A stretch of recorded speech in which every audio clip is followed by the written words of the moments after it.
فرمایا میرے صحابہ کے بارے میں اللہ سے ڈرو. اور پھر حضور نے فرمایا لا تتخذوهم غرضا بعدی، فرمایا میرے بعد ان کی عزت نہ اچھالنا، کسی میرے صحابی کے بارے میں کوئی بات نہ کرنا. یہ حضور کی نصیحتیں، اور یہ کیسے انہوں نے حضور کی نصیحتوں کو پامال کیا ہے، کیسے نعوذ باللہ اپنے پاؤں کے نیچے رون ڈالا ہے. میرے آقا صلی اللہ علیہ وسلم کی انمول نصیحت کیا ہے؟ فرمایا میرے بعد میرے صحابہ کے بارے میں کوئی بات نہ کرے کہ اس نے یہ کہا، اس نے یہ کیا. کسی کی یہ جرت نہیں ہونی چاہیے میرے صحابی کے بارے میں کوئی بات کرے. فرمایا فمن احبہم فبحبی احبہم، جان لو جس نے میرے صحابہ سے محبت کی ہے وہ اس وجہ سے کی ہے کہ وہ میرے سے محبت کرتا ہے. یعنی جو میرے صحابہ سے محبت کرے گا وہ اسی وجہ سے کرے گا کہ اسے میرے سے محبت ہے. اگر میرے سے محبت کا دعویٰ ہے تو پھر میرے صحابہ سے محبت کرنا. وَمَنْ أَبْغَضَهُمْ فَبِبُغْضِي أَبْغَضَهُمْ، تو جس نے میرے صحابہ سے بغض رکھا اس نے میرے سے بغض رکھنے کی وجہ سے رکھا. یعنی جو شخص میرے سے نفرت کرتا ہے وہ اسی وجہ سے صحابہ سے بھی نفرت رکھے گا کہ یہ حضور کا صحابی ہے. تو سرکار سے محبت جو رکھتا ہے، حضور کی محبت کی وجہ سے صحابہ سے محبت ہے، یہ حضور نے فرمایا.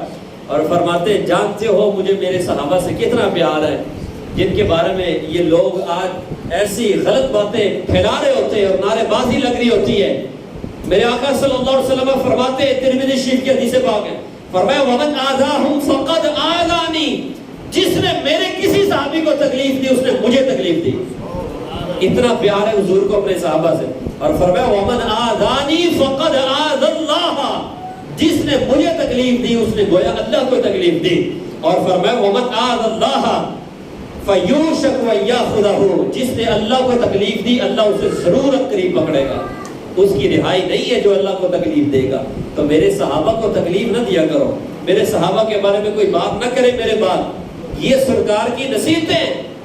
ترمذی شریف کی حدیث پاک ہے، رسول اللہ صلی اللہ علیہ وسلم نے ارشاد فرمایا اذا رأيتم الذين يسبون اصحابي فقولوا لعنة الله على شركم، فرمایا جب تم کسی شخص کو دیکھو کہ وہ میرے صحابہ کے بارے میں غلط بات کہہ رہا ہے، ان کی برائی بیان کر رہا ہے، فرمایا تم ان سے کہو تمہارے شر پر اللہ کی لعنت ہو. تو یہ تو سرکار نے حکم دیا ہے کہ ان کے شر پر اللہ کی لعنت بھیجو. اور صرف ان کے شر پر نہیں بلکہ سرکار نے فرمایا ان پر بھی لعنت بھیجو. اس کی وجہ کیا ہے؟ سرکار صلی اللہ علیہ وسلم نے ارشاد فرمایا، اگلی حدیث معجم کبیر میں حضور نے فرمایا من سب اصحابی فعلیہ لعنت اللہ والملائکۃ والناس اجمعین، فرمایا جس نے میرے کسی صحابی کو برا کہا اس پر اللہ کی بھی لعنت ہے، فرشتوں کی بھی لعنت ہے اور تمام لوگوں کی بھی لعنت ہے. تو اس کو تو لعنتی رسول اللہ نے قرار دیا ہے. اب کوئی شخص یہ کہے جی آپ سخت لفظ بولتے ہیں، تو ہم وہ لفظ بول رہے ہیں جو سرکار نے بولے ہیں.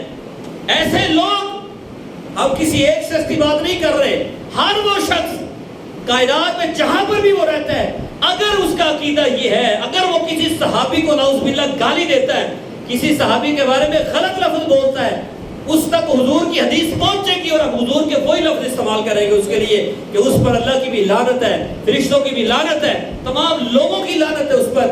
حضور نے فرمایا اس کے شر پر بھی لعنت بھیجو. تو ہم اس پر لعنت کرتے ہیں. میں نام نہیں لے رہا، سمجھنے والے سمجھ رہے. اور ہر وہ شخص اس بات پر غور کرے. اور یہ جو چند سکے کما رہے ہیں نا دنیا کے، واہ واہ بلے بلے شعر پڑے جا رہے ہوتے ہیں، بڑے بڑے بار رکھ کے بندروں کی طرف چل رہے ہیں، لوگ نعرے مار رہے ہیں کہ کیا بات ہے جی، اس مجلسی کی کیا بات ہے، کیسے اس کا انداز ہے، پیسے پھینک رہے ہوتے ہیں، کتنے کتنے پیسے لے رہے ہوتے ہیں. تو یہ پیسے ان کو حضور کی حدیثوں سے نہ تولو. اللہ ہدایت بخشے. دعا کرتے ہیں اللہ ہدایت دے کہ جہاں میرے سرکار نے کی حدیث آ گئی ہے نا وہاں پر بس حضور کی حدیث پر عمل کرو، وہاں پر عقلی گھوڑے نہ دوڑاؤ، چھوڑ دو ان باتوں. اللہ تعالیٰ ہدایت کی توفیق نصیب فرمائے.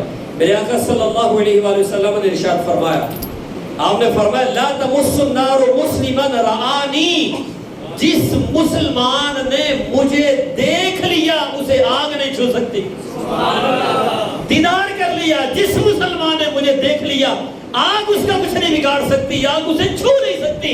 فرمایا ہاں اس شخص کو بھی جس نے اسے دیکھ لیا جس نے مجھے دیکھا تھا. جس نے مجھے دیکھا یعنی میرے صحابہ کو بھی جس نے دیکھ لیا اس کو بھی جہنم کی آگ نہیں چھو سکتی.